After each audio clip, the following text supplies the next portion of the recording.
Welcome to 5 Minutes of Torah with the Word Guy. This week's parasha, Vayishlach, has the seminal moment of Jacob wrestling with a stranger who turns out to be an angel and then being renamed as Israel, or one who wrestles with God. The question is whether Jacob was actually wrestling with an unknown entity or with himself.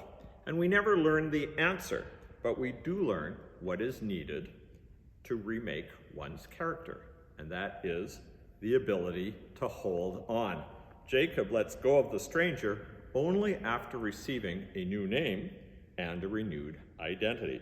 He becomes more mature, and he finds the inner strength to apologize to his brother. But change takes time, effort, insight, and commitment. Are people's characteristics constant throughout their lives, or can they change? Saying we can't change or transform ourselves is like throwing in the towel and resigning ourselves to our flaws and society's weaknesses. But Judaism says that people can change, that we are dynamic, and we have a threefold program for how to do it. First is study, Talmud, Torah, to deepen our understanding of the world and the humans in it. The second is the commandments, the mitzvot, where we apply our learning by doing. And third comes prayer, tefillat, to nurture our ideals. Now, two of those three, study and prayer, are based on words. And by speaking, God speaking, uttering words, the world came into being. Words lead to change, and words themselves change.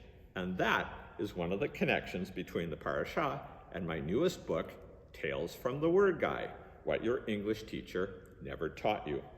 Just as people change, the English language is also in a constant state of change.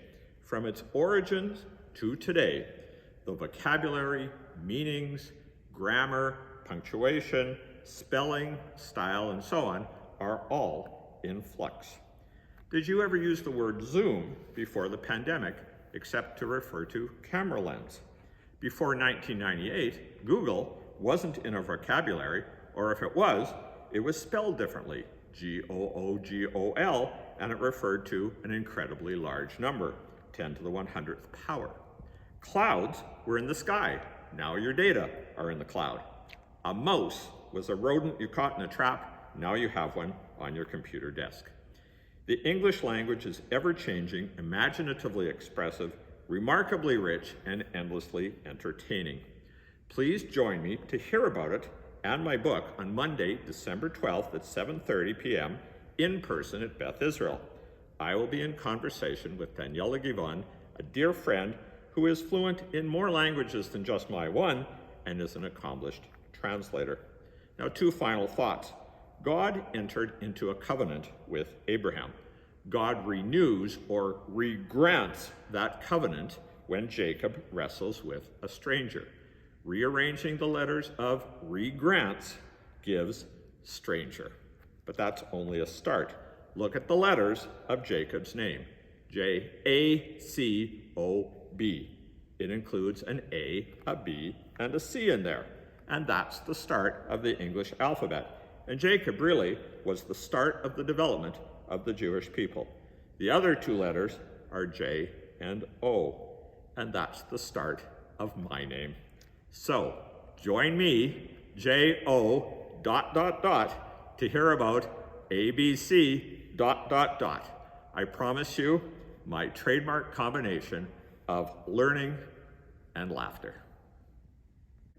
Shabbat Shalom.